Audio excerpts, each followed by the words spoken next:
नमस्कार, Prabhasakshi news network पर आप सभी का स्वागत है।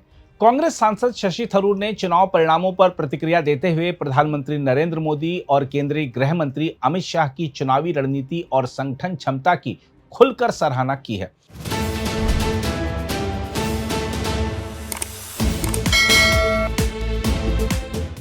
उन्होंने कहा है कि इन नेताओं ने पश्चिम बंगाल और असम जैसे राज्यों में प्रभावी प्रदर्शन किया है, जो उनकी मजबूत संगठन शक्ति और चुनाव संचालन की दक्षता को दर्शाता है। शशि थरूर ने कहा कि इन दोनों नेताओं की कार्यशैली पेशेवर है और वह चुनाव अभियान में संसाधनों का व्यापक उपयोग करते हैं, जिसमें आर्थिक संसाधन भी शामिल हैं। शशि थरूर ने यह भी स्वीकार किया कि अन्य दलों, विशेषकर कांग्रेस को इस प्रकार की रणनीति और संगठन से सीखने की आवश्यकता है। उन्होंने उम्मीद जताई कि सत्ता में आने के बाद इन नेताओं का संदेश देश को जोड़ने वाला होगा, न कि विभाजन करने वाला। इसके साथ ही शशि थरूर ने कांग्रेस की स्थिति पर भी स्पष्ट टिप्पणी की। उन्होंने केरल में कांग्रेस की जीत की सराहना करते हुए कहा कि यह उदाहरण दर्शाता है कि यदि पार्टी सही रणनीति अपनाए तो अन्य राज्यों में भी सफलता प्राप्त कर सकती है। उन्होंने जोर देकर कहा कि कांग्रेस को अब गंभीर आत्ममंथन की आवश्यकता है। उन्होंने कहा कि पार्टी पहले भी इस आवश्यकता को स्वीकार कर चुकी है, लेकिन अब समय आ गया है कि इसे व्यवहार में उतारा जाए। शशि थरूर ने कहा कि केरल में जो रणनीति सफल रही, उसका विश्लेषण कर उसे अन्य राज्यों में लागू करने की दिशा में काम करना चाहिए। उन्होंने यह भी संकेत दिया कि केवल चुनावी परिणामों पर प्रतिक्रिया देना पर्याप्त नहीं है, बल्कि संगठनात्मक स्तर पर ठोस बदलाव करने होंगे। उनका मानना है कि कांग्रेस को अपनी कार्यप्रणाली, संसाधन प्रबंधन और जमीनी स्तर पर पकड़ मजबूत करने की दिशा में ठोस कदम उठाने चाहिए। 4 राज्यों और एक केंद्र शासित प्रदेश में आए चुनाव परिणामों पर टिप्पणी करते हुए शशि थरूर ने दोहराया कि पार्टी के सामने चुनौती स्पष्ट है और उससे निपटने के लिए ठोस रणनीति जरूरी है। उन्होंने यह भी कहा कि यदि कांग्रेस केरल जैसी सफलता को दोहरा पाती है तो वह राष्ट्रीय स्तर पर फिर से मजबूत स्थिति हासिल कर सकती है। शशि थरूर ने तमिलनाडु के चुनाव परिणामों पर भी प्रतिक्रिया व्यक्त की। उन्होंने कहा कि विजय को इंडिया गठबंधन में शामिल होने का न्योता देना चाहिए। इस तरह देखा जाए तो थरूर का बयान एक तरफ राजनीतिक प्रतिस्पर्धियों की क्षमता को स्वीकार करने का संकेत देता है, वहीं दूसरी ओर अपनी ही पार्टी के लिए सुधार और पुनर्गठन का स्पष्ट संदेश भी देता है। आइए देखते हैं उनका विस्तृत बयान। Frankly, the mandate from the people has clearly been for the UDF. It's a mandate for change. They clearly rejected the existing government after 10 years of misgovernance. And at the same time, you're right, they've given the BJP 3 seats. But don't forget that in an assembly of 140, where we have come with 101, what is 1 or 2 or 3 seats for the BJP? I mean, I think they will have very little impact on governance. And we expect, frankly, to go ahead for the full confidence that the people of Kerala want us to bring about real change. This has been very interesting that this election has ended with both the government and the opposition feeling victorious in Delhi. Undoubtedly, the BJP will get a boost from the victories in Bengal, but the more predictable victory in Assam. Whereas we in the Congress have received some wind in the sails, some momentum from winning a state that we had not won for 10 years. So we have also said that the opposition has gained momentum, and I hope we can carry this momentum forward, for example, into Punjab next year. So I think both sides, the government and the opposition, have something to take away from this election. The other story is the Tamil Nadu story, which is a completely sort of beyond these categories. It's nothing to do with the BJP or the Congress. It is a totally Tamil Nadu story. And it's a very interesting development that we have seen happening with the TVK reaching out in this way to almost coming to a majority by itself at the very first attempt. You don't very often see a party with 0 seats in any state assembly suddenly becoming the ruling party, but TVK has set a new record. Look, I don't want to be the one speaking about this because I absolutely do not deal with Tamil Nadu.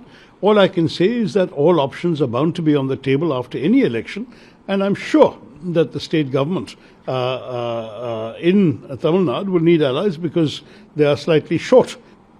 If TVK is to form the government, they are a good, if I'm not mistaken, 10 to 12 seats or 13 seats short of the majority mark. They will have to look for allies to give them those seats. And in those circumstances, presumably, all sorts of discussions are possible, but it's not for me to answer that question because I don't deal with Tamil Nadu. Well, look, I think something will have to be done to review all of this with hindsight. And no election passes without very detailed analysis, both by election observers, that is professional academics, scholars, psephologists, and also by political parties. We will have to study what went wrong, what went right for every party in each of these states. As far as Bengal is concerned, SIR was a factor, but how much of a factor remains to be seen.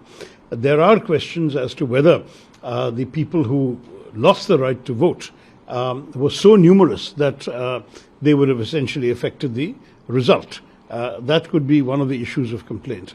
Secondly, there is some concern as to whether they were all people from a particular community or from a particular background. It appears that is not true, that they were people from all communities and all political inclinations. So maybe, if so, the SIR, even if there were some injustices towards individual voters, it may not have affected the total conclusion. But we will have to see. This detailed study has not yet been done.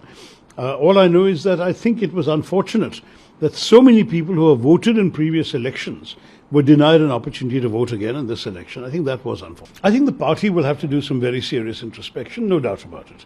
We've said this before, and today we have a very good example of what worked right. If we can get it right in Kerala, what can we do to get it right elsewhere? That is a lesson the Congress party should learn. Well, look, I think the impeachment issue is not totally settled, because though it has been rejected by the presiding officers, I believe it has gone further up the chain for further consideration. So we're going to have to see what comes out of that. As far as the Election Commission as a principle is concerned, it really has to be above suspicion. The old line about Caesar's wife. No one should be able to raise any suspicion about the behavior of Caesar's wife, and the same applies to the Election Commission, because all of us, we are trusting in every election the fate and self-respect of our democracy in the hands of the Election Commission, and their professionalism, their integrity is extremely important. I think that's something which no one can truly disagree with. We need an Election Commission that is truly of the highest standards of conduct, and that should be the aspiration of all. Look, there are some good signs. In Kerala, the alliance did very well, except, of course, that the CPM and the Congress are not allied in Kerala, but they are allied nationally. In Tamil Nadu, we stayed together with our India Alliance partners, including the left parties, the League, as well as the DMK. What happens to that in future remains to be seen.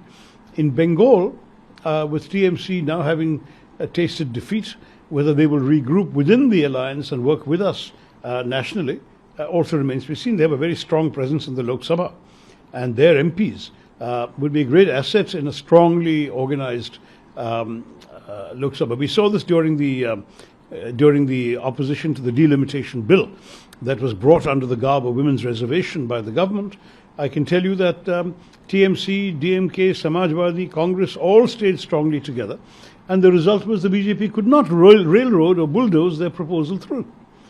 This means that TMC still has a very valuable role to play nationally, and in cooperation with the rest of us, we could have a stronger India alliance if we have that kind of cooperation. Well, look, I mean, first of all, there is the fact that in the South, we have a clear message of coexistence of all communities, which the North could learn from, because our history has always meant that people of every religious faith have coexisted here from the beginning of those faiths in India. Christianity came to the state in the 1st century after Christ. Islam came during the lifetime of the Prophet and came through Arab traders and merchants who had been coming to Kerala for centuries before that. So we have all lived together for a long time, and that should be, frankly, what should happen in the rest of India, but doesn't always happen. Secondly, in Kerala, we still haven't lost sight of the role of politics as social service between elections. Politics is not only about fighting elections. It is also about being there for the old woman who doesn't know how to fill in a ration card. It should be there for somebody, some family that wants to be recognized as below the poverty line and doesn't know how to go about it. We should be there when some poor family is attacked by gundas and the police refuse to take a complaint. We should be there when people are facing the inscrutability of the bureaucracy and don't know how to navigate it. If we have Congress workers who help people in all these circumstances, they will remember us when the elections come. We're not only going and asking them for votes at the time of elections. That is the spirit we have to recreate nationally as well. Look, I think they have done a good job of Bengal and Assam, and that's partially because they are very, very good at conducting elections. They are professionally organized. They have strong organizational strength. They put a lot of resources, including financial resources, into their campaign. And there are things that all of us can learn from that. I would only hope that their message will be one of uniting Indians and not dividing. No, that's because we have a lot of talent in the Congress Party and in the UDF. There are a lot of competent, able faces that could do a great deal to actually make the government work.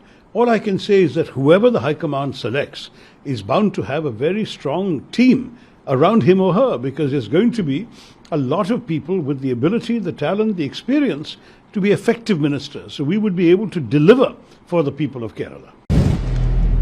अगर आप भी लेना चाहते हैं देश दुनिया की तमाम जानकारी तो आज ही सब्सक्राइब करें हमारे चैनल को। साथ ही नीचे दिए बेल आइकन को जरूर दबाएं ताकि हर अपडेट आप तक पहुंच सके।